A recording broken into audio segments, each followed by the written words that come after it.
The following is a presentation of Surprise Church.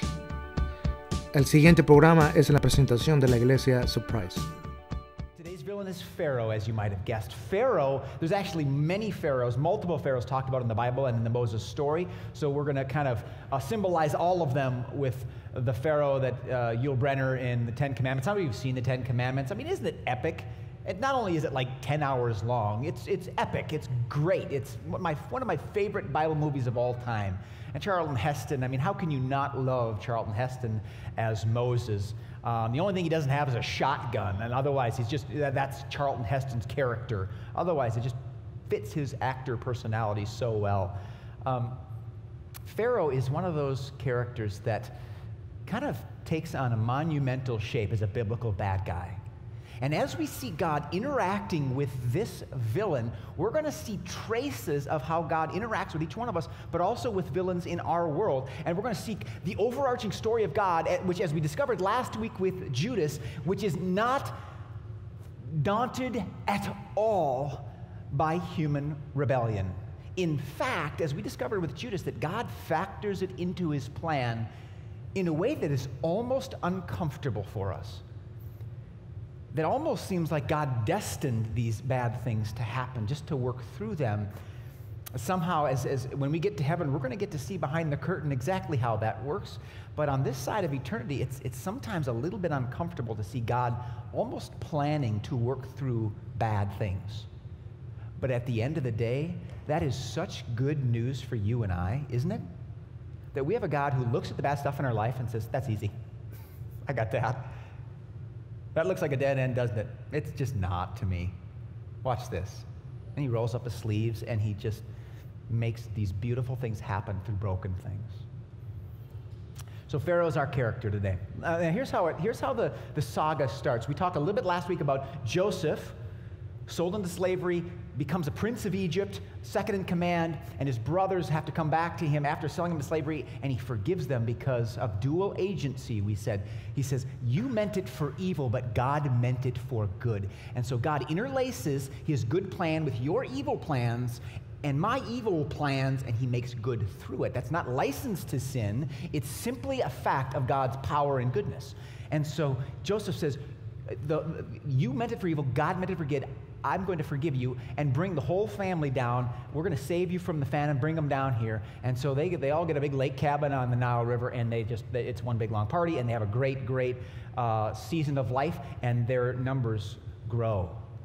So based on that forgiveness, where Joseph understands the dual agency of a God who can work through brokenness and rebellion, a nation begins to form. Now Joseph and all his brothers and all that generation died. No, the Bible just fast forwards in a way that most movies don't. Like the main characters in the movie tend to stay the main characters. The Bible, we just blow past one main character after another because God is the main character. So the scene changes. But the Israelites were exceedingly fruitful, meaning they had lots of babies. And they multiplied greatly, increased in numbers, and became so numerous that the land was filled with them. Now there's hundreds and hundreds and hundreds of Joseph's offspring, just in a matter of a couple generations. Then a new king. Then a new king to whom Joseph meant nothing came to power in Egypt. I want to talk about new kings for a minute, because my guess is you've had a new king in your life. You know exactly what this feels like. You might have had a new boss.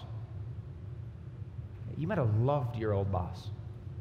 You might have had a connection that allowed you to thrive at work, to get up every morning and just get out of bed to do what you do. You might have had a coworker that just you were totally in sync with. You might have had a teacher that just really spoke into your life and connected with you on a level that no one else did and draw something out of you that no one else could. And you just wish that relationship could last forever because you know that in that context, things are going to be okay. That person used their power over your life for God. They used that authority that God gave them to lead you so well that it almost felt like they were serving you. They just set you up for success.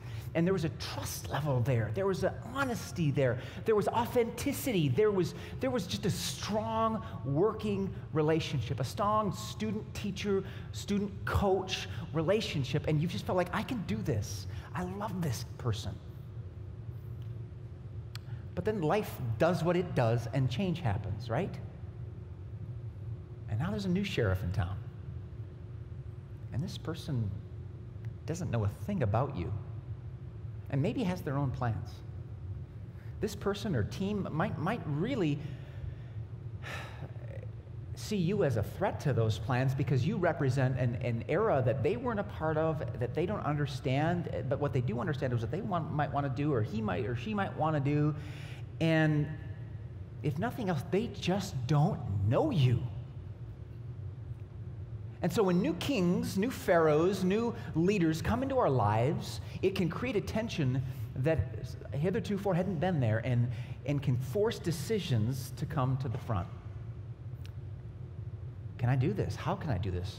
Am I welcome here? How do I follow God in this new situation, in this relationship? And sometimes it can take months or years to rebuild that trust, and many times it can happen, but sometimes the trust doesn't develop and the relationship doesn't get preserved. And that's the case here. Joseph is dead.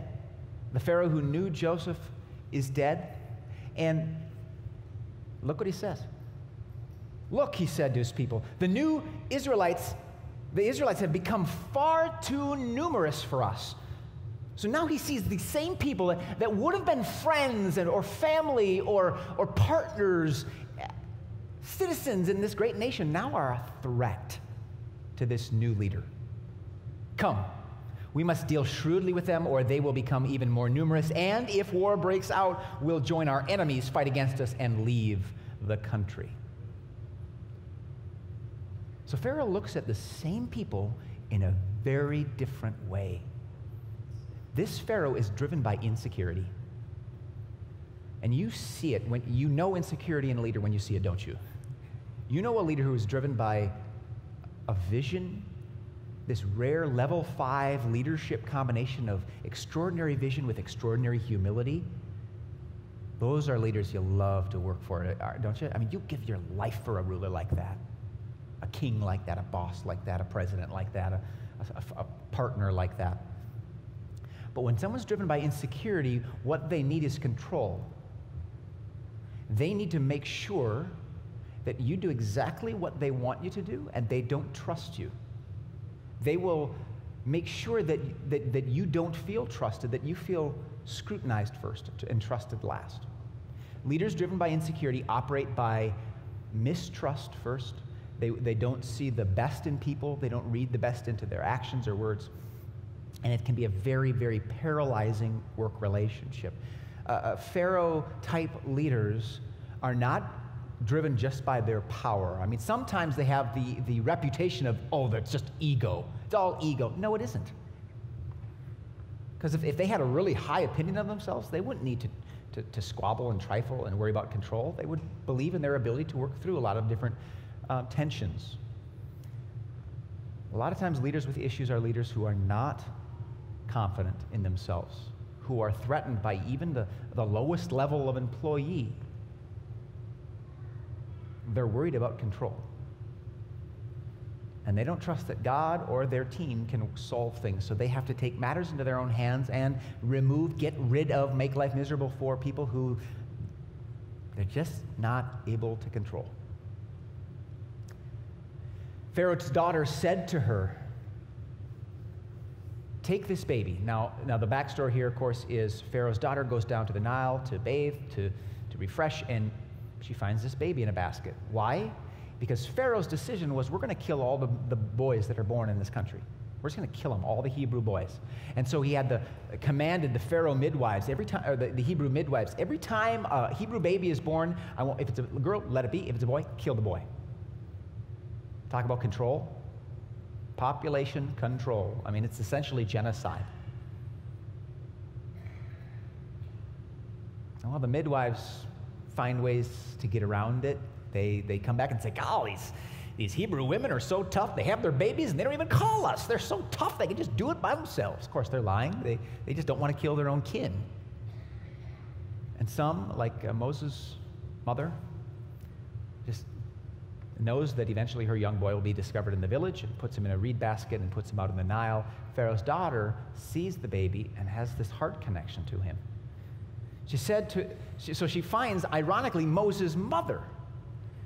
Take this baby and nurse him for me. God somehow connects Pharaoh's daughter with Moses' mother to raise her child. I bet her heart just sang for joy when she realized that it's not going to be the same, but I'm still going to get to raise my son as his nurse. And she gets paid for it. Wouldn't that be kind of a nice deal, moms? Hey, he needs a feeding. Here's $10. Midnight feeding, $20. I like that deal. As a dad, I would get out of bed for that. So my wife might even give me half for doing that. Take this baby and nurse him for me, and I will pay you. So the woman took the baby and nursed him. When the child grew older, she took him to Pharaoh's daughter, and he became her son. She named him Moses, Moishe, saying, I drew him out of the water. His name kind of has this Egyptian connotation for being drawn out of the water. One day, after Moses had grown up, he went out to where his own people were, and he watched them at their hard labor. You see, now they're not just threatening people. Now Pharaoh has not just killed the firstborns, he's also enslaved all those who are alive. So they've gone from friendly population in the citizenry to genocide to slavery, all because of the insecurity of a leader. After Moses had grown up, he went out to where his own people were and watched them at their hard labor. Now, we don't know for sure that there's an awareness here. We don't know for sure that his mother, while nursing him and raising him, said, by the way, I'm your mom. We don't know. Maybe she kept that from him just to protect him. Or maybe it was common knowledge in Pharaoh's household that this isn't my daughter's baby. It's a Hebrew baby. We made an exception because she likes him. We don't know. But we do know this, that when Moses goes out and he sees his own people enslaved, when he looks around this city and he sees his people under the control of a vicious ruler, something snaps in a good way. This thing that snapped inside of Jesus when he looked around, he saw people like sheep without a shepherd, harassed and helpless. Something good snaps. Something in your bowels called compassion. Literally, the word that the New Testament uses for compassion when Jesus feels it, it's his bowels moved. Now, we don't always think of that as a good thing. But when Jesus' bowels move, that's a very good thing. And Moses sees his kin. Maybe he knows, maybe he doesn't, but something at a very deep level connects at a very deep level with their suffering and their pain, and he cannot tolerate it. He must act. He saw an Egyptian beating a Hebrew, one of his own people. Looking this way and that and seeing no one, he killed the Egyptian and hid him in the sand. Hello. There's one way to deal with things, right? Not suggesting that for your boss, okay? Let's get that on the recorder. Don't kill your boss, okay? Got it? Moses acts, like I said, something good snaps, even though obviously he handles it in a very violent way. The next day he went out and he saw two Hebrews fighting. He asked one in the wrong, "Why are you hitting your fellow Hebrew?" Of course, the next side I must have lost. The Hebrew replies, "Well, what are you going to kill us too? You know what?" And he realizes, oh my gosh, I have witnesses to a murder. It's going to get back to my king, and I'm going to be in trouble. He realizes the danger of a situation, and of course, he's right. When Pharaoh heard this, he tried to kill Moses, but Moses fled from Pharaoh and went to live in Midian, where he sat down by a well. Again, now listen to his heart of compassion. He sees a slave master mistreating a slave. He has compassion. He sees two Hebrews fighting one another. He has compassion. Now he's sitting by a well. Now the priest of Midian had 7 daughters, and they came to draw water and fill the troughs to water their father's flock. Some shepherds came along and drove them away, but Moses got up and came to their rescue and watered their flock. So a one-man rescue mission is successful. I mean, these ladies that have their breath taken away as this hero comes in, and I found this kind of classic piece of art that kind of demonstrates them watching this hero save the day. And this is classic hero stuff. This is Thor swinging the hammer and the bad guys running away. This is Superman taking charge and dealing with business. I mean, this is a hero at work, but it comes from a heart of compassion. It's not driven by ego. He doesn't need control. He's not like, man, I like this well, I want to get those back. He cares about strangers. I don't know if this has happened to you, but have you just walked around Bismarck, gone down to Mandan, and just walked through a trailer park, or maybe even an upscale neighborhood, and just wondered, God, what are these people carrying? And just kind of felt the burden of what it maybe feels like to be a human being, and what these people might be carrying that you just can't see on the outside, or maybe you can see it very easily on the outside. One of the things that I love to do is just to do a prayer walk around your neighborhood, walk around a neighborhood that God might just nudge you to go, and just start praying for people there and ask God, can you give me your heart for these people? Can you give me your compassion for these people? Because Moses was driven by compassion. He has no remote level of strength that Pharaoh does. But he has compassion. He's driven by it. And his character, through one act after another, is forged as a compassionate character. So he's gone now. He's run away. He's hiding. He's in refuge, essentially exiled. But during that period, there's another king shift.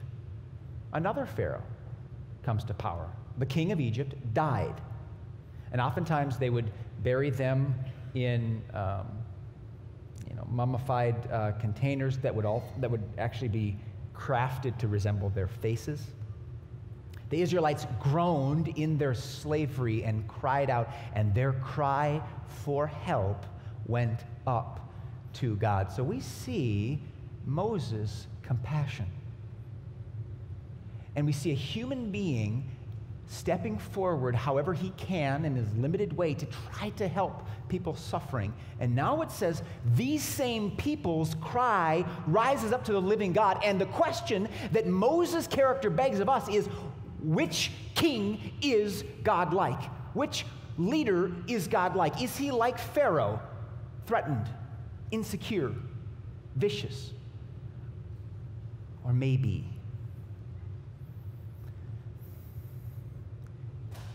is this God like Moses? Do his bowels move when he sees our suffering, when he sees third world pain, when he sees first world apathy, when he sees brokenness in families, when he sees hardship in marriages, when he sees struggles in school and work? Does he actually feel that pain, which leads him to respond to it?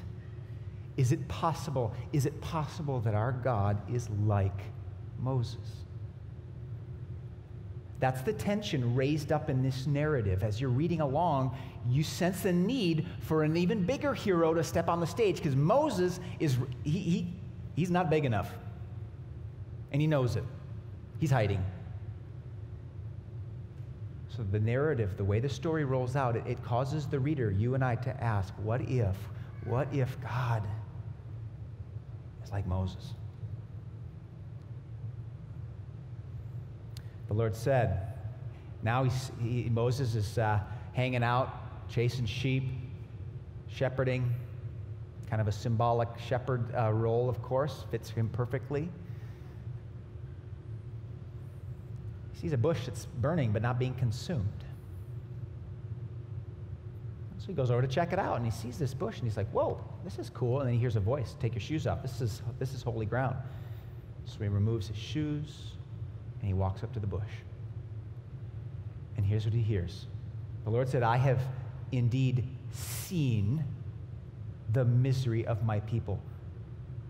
God begins by reminding Moses and us that he does see injustice.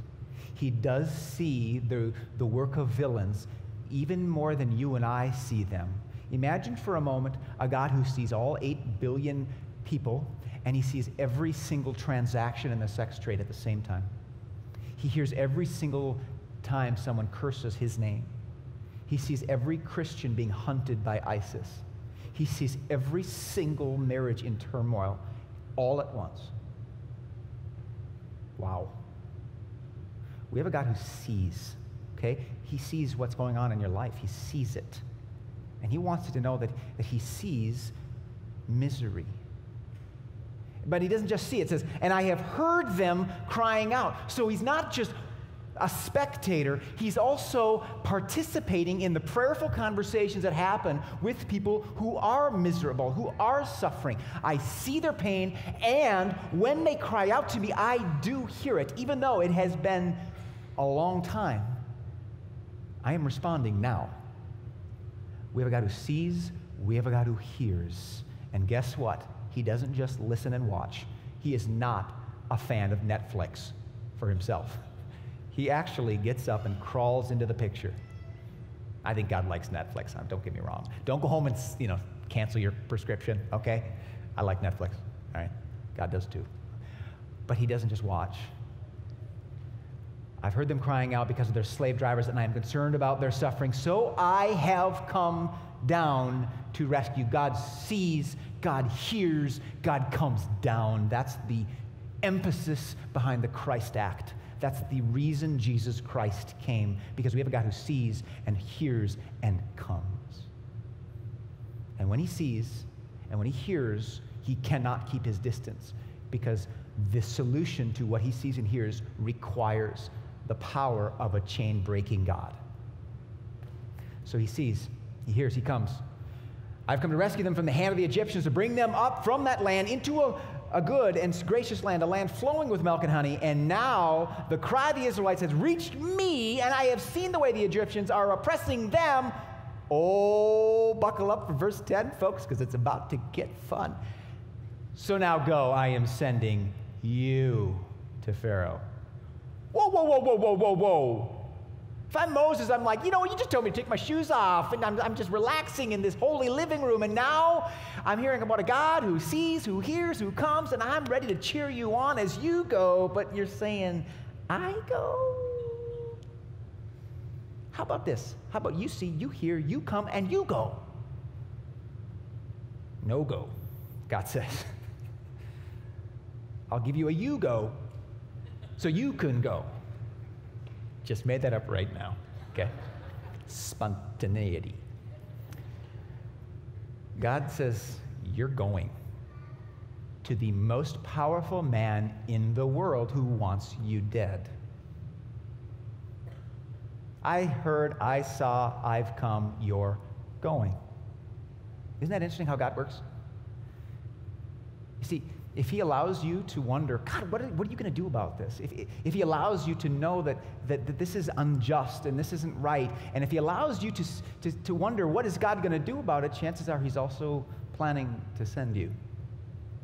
A lot of times people say, hey, what about all those people in Africa who've never heard the gospel, or in the jungle, or in Africa, India, Asia, who just never heard the gospel?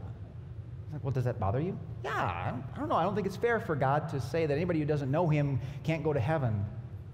So do you think you might be being called to global missions? If that bugs you, that's probably a call. It's not an excuse to not share the good news. It's an excuse and a reason to do it. Because we believe in a God who hears, sees, comes, and sends. So are you feeling sent? Something to think about. Moses had a lot to think about right here, and Moses is not excited about this. So what we find is a conversation that God and Moses have that's an interplay between excuse and answer, an excuse and answer, and God just one by one cuts off all the other avenues of escape that Moses would put out for God to be unsent. Moses is trying to unchoose himself, unsent himself here, okay? He is working his tail off, and I bet as we look at these responses, you're going to see some resemblance to yourself. I do. I fought off church planting for a decade, folks. I said, who am I? God, who am I? I mean, that they're going to believe me. I'm going to go down there and tell a king what to do? I mean, who am I? God's answer to Moses is, no. I'm with you. Oh. But wait a minute. I don't even know you. You know, I'm not an expert. I'm not a scholar. I'm not a PhD. I've written no books. I've given no speeches. I just killed a guy and I've run away, God. I mean, you could probably do better than me. I don't even know your name. What am I going to tell them? This God, Mr. So-and-so wants... I am who I am. And when they ask my name, tell them the I am has sent you. I'm bigger than a name. And I'm not yet ready to tell you my name, but just say that the I am of the galaxy has sent me. That'll be good. Whoa. But here's the thing. I'm going to go there and I'm going to say, I am sent me. And they're going to say, weird. I don't believe you. They're not going to believe me. I don't have credibility with these people. I've lived as a kind of a liar my whole life, pretending to be Egyptian. I mean, why are they going to believe me that suddenly I've had this prophetic experience and I speak for you? Well, here's some signs. Put your hand in your coat, pull it out, it'll be leprous. Put it back, it'll be pure. Throw your staff on the ground, it'll turn into a snake. And so he just gives them signs that will demonstrate, okay, there's something happening there. God is actually using this guy because we see these signs. Well, that's great. Moses says, but I don't speak well. I have a speech problem. Some think that he actually had a speech impediment, whether it was a lisp, a stutter, or something that made him not an eloquent person to listen to. Or he could have made it up, because if you read what Moses says later, the guy sounds pretty eloquent. I mean, he's basically the whole book of Deuteronomy, it's him speaking well, right? So whether this is just a perceived issue for him or an actual issue, we're not sure. But God convinces him that this is not an issue, because as he told him from the beginning, God here, I'm going with you. I am who I am. Show them the signs. And guess what? Who gives speech to mortals? God, I don't speak well, this tongue. No, I made your tongue. I made your taste buds. Okay, are you getting the picture yet, Moses? Do you understand that I made everything about you? I created you. I am not bound by the limitations I built into you either, Moses. Do you get that? God is not bound to my limitations. Write that down if you haven't yet. And if you don't believe it, write it and underline it. God is not bound by your limitations and mine. He doesn't hit a wall when I do. He doesn't give up when I'm ready to. He doesn't surrender when I'm tempted to. He's not fazed by what fazes me. He's not puzzled by what perplexes me. He's the I am. So he goes through all of this, and I love it. At the end of the story, Moses is like, yeah. Could you just send someone else? So he's giving him magic tricks, and he's making all these powerful statements. And you're thinking at the end, man, this Moses has got to be getting excited here. And he's like, yeah, that's really interesting, God. How about this? Let's just brainstorm. Brainstorming, there's no wrong answers, right? Send someone else. How about that idea? How about I serve on a committee to find someone else for you to send? And now God, it says, actually gets a little ticked off. He actually throws a shoe and gets mad. He's like, all right, now listen up. You're going and you're taking Aaron with you. He'll talk for you. Whatever, you're going. Almost feels like a parent to a teenager. You're going to the cabin. And no, you're not bringing a friend. Okay, bring your friend. You're going. Man, if God ever does that to you, consider yourself so blessed. If God doesn't give up on you, even though you've resisted and rebelled, you are one of the most blessed people in the world. If you're still in a place where he's using you to parent, to bless a spouse, to care for a home, to serve in a position of authority, to work, to study, if he still has you there despite your best effort to get out of what you believe he's calling you to, you are blessed because he is just not given up. He's a very determined God. The Lord said to Moses, when you return to Egypt, see that you perform before Pharaoh all the wonders I have given you the power to do. Now look at the yellow. But I will harden his heart so that he will not let the people go. In other words, I'm going to give you an impossible task. Have a good time. I'm sending you to a guy who wants you dead. I'm sending you to a person who would rather kill you than listen to you. And I am also going to give you things so that people will believe you're speaking for me. And on top of all of that, I am going to make sure that you are unsuccessful. So here are the keys to the you go. Let's do this. Moses has to be like,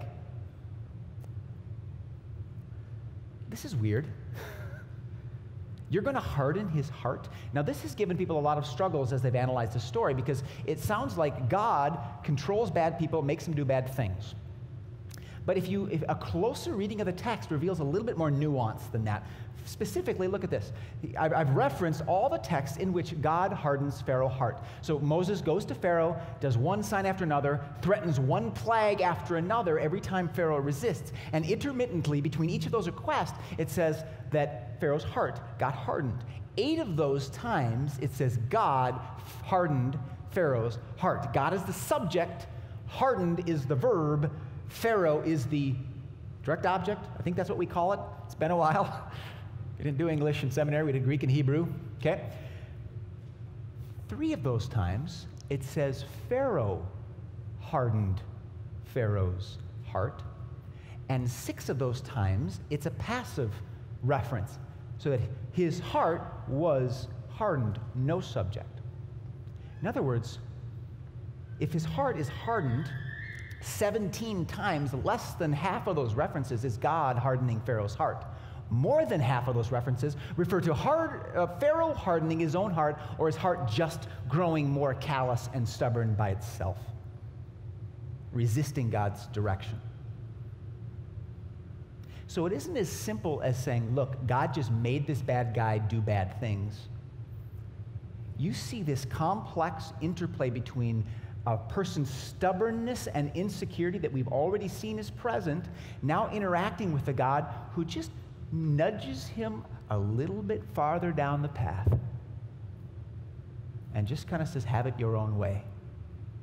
We saw this with Judas last week. Judas was the accountant. Somehow Jesus, knowing he'd betray him, says, here's the money books. I mean, what, are you crazy? He gives him charge of the money, and it says Judas started to steal little by little out of the coin purse. Little decisions over time, and God just kind of steps back and says, I can do this. I can work through this. This fits into the plan. Somehow God acts upon Pharaoh's heart while Pharaoh, responsible for his own actions, hardens his own heart according to his character flaws as well. So it's not quite just as simple as saying God did it, Pharaoh did it too. The last plague that Moses calls down from heaven is the plague of the firstborn. It's a dark, foreboding, troublesome plague. Up to this point, we've got locusts and frogs and flies and gnats and boils and blood and different things. But on this night, God says, I'm sending my angel of death. And you better take some lamb's blood and you better put it on the door of your home, or the firstborn of everything, animals, human beings, whatever.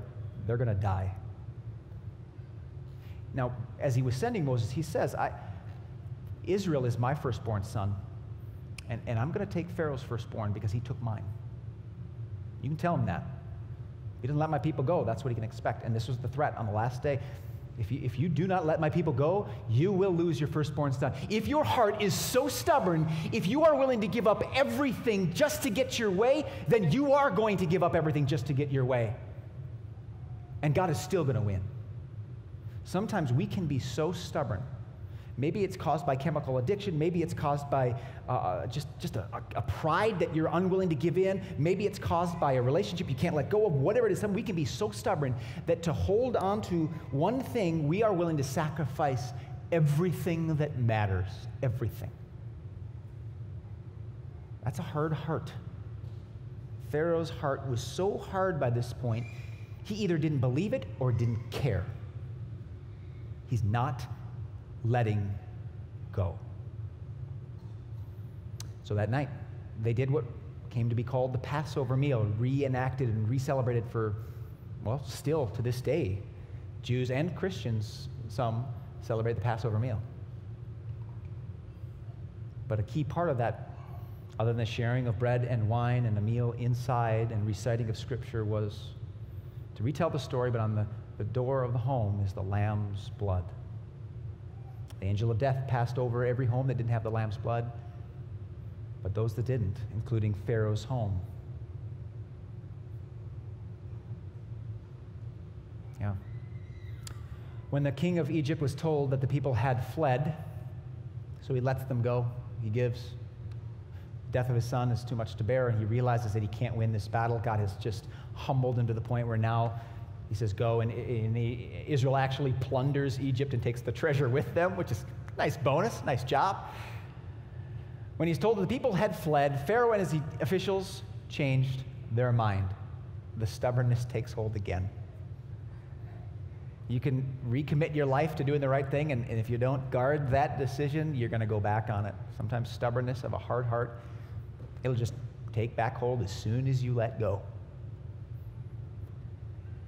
And he said, what have we done? We have let Israelites go and lost their services. These were some really, really cheap servants. We didn't pay a dime. They were slaves. Let's get them back. So he and his chariot made ready and took his army with him. He took 600 of the best chariots. That number perfectly complements the number of slaves that had fled. Men, in particular, 600 men with their families, and a wider circle of people fled. He sends 600 chariots, and along with his army with them. Greater other chariots of Egypt, and with his officers and all of them. And the Lord hardened the heart of Pharaoh, king of Egypt, so that he pursued the Israelites who were marching out boldly. Just look at those two yellow phrases that sums it all up. Pharaoh and his officials changed their mind, and the Lord hardened their heart. The interplay between human intentions and divine intentions. The dual agency of this is a broken, rebellious human's decision, and yet this is the power of a God at work in everything. You just see the two layers right here. You cannot imagine a circumstance that God can't work through. And this one he does. And sometimes when you don't know what God's going to do, like when Pharaoh pursues him and comes to the Red Sea, and they have no options left, and God has another surprise in mind. Sometimes, I want to end with a couple questions for you. Number one, who is your Pharaoh? Who's a person or group in your life that is maybe driven by insecurity and causing difficulty in your life? A person that maybe you love and know and trust, or you don't know. They're a new king. They're a person who's been placed into your story for reasons that you don't understand, and you're trying to grapple with what to do. Who's your Pharaoh? Next question, what is your Red Sea? I encourage you just to go back and read this story and watch the terror that strikes Israel. Despite all that they had seen up to this point, they come face to face with the Red Sea and an army behind them, and they give up. They just are ready to give up, but God isn't ready to give up. He says, keep moving forward. That way? Yeah, that way. And all of a sudden, he drives the sea back, and they pass through on dry land. I'm guessing that there is an area in your life that you don't believe you can get through, that you see a dead end, and where God is planning for resurrection, where he's going to cut a path through the most insurmountable odds. That you cannot do this only if God is the one that's drawing you and bringing you and blowing back and making a path where you just don't see a path right now. What's your Red Sea? And then, What about your heart? Pharaoh did not take care of his heart.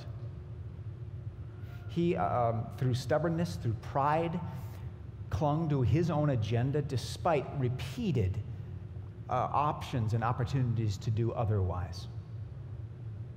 Invite the band back up as we just think about what does it mean to guard our heart for God? What are we taking in? What messages, what self-talk are we listening to? What are we telling ourselves, about God, about the challenges in front of us? What are we letting in? And are we guarding our heart by praying for our enemies?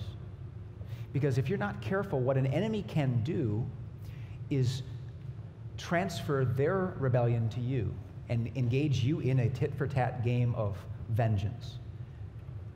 And before long, you can find that your heart has changed. If you don't pray for your enemies, your heart is vulnerable. Lastly, who's your deliverer? Some people in this room maybe have never said yes to the one that God promised to send, like Moses. Listen to what Moses said later. He says, God tells you this, Israelites. He said, God says, I will raise up for them a prophet like you, like Moses, from among their fellow Israelites. I will put my words in his mouth, and he will tell them everything I command them. And then the Son of God, Jesus Christ, came centuries later, and he spread out his arms wide. And he died so that his blood would cover the doorposts of our hearts, and that everything, sin, death, and the power of the devil would pass over us as God protects us and guards our heart and propels us into a life of liberation, of liberating captives that we, moved with compassion, see all around us. This one said, I am. This is the one being during the Passover meal that he was celebrating the night before he was crucified, took a loaf of bread and a cup of wine, shredded the loaf and said, this is my body. Everything about the Passover meal points to me. Everything about the blood on the doors points to what I want to do in your life and in this world. So I want to challenge you as we close in song today to let this God factor into your plans for dealing with challenges in your life, in your heart, and with the villain you might have written down on your paper. Let's stand and let's pray to this God together. Jesus, thank you that you are the great I am, that you are stronger and better than anything in front of us, that whenever the Pharaohs or the Red Seas that we face threaten to change us, that you guard our hearts, move with compassion, and propel us to move forward into your plans for our life. I pray that every one of us leaves clinging to you as the hope of the world and the hope of every human life, God. And any area of our hearts that we've just hardened ourselves, that we've just reserved for our own plans and intentions, we pray that you pry our hands off so that we can open up to your power in us, to your compassion through us, so that we can live into the plans you have for us. Help us to take our stand for you this week. Help us to stand up for a God who stands up for his people with all the love and all the grace and all the compassion, with no insecurity, because you have proved everything that we need to prove. It's all about you now, because you're with us. Let's sing together.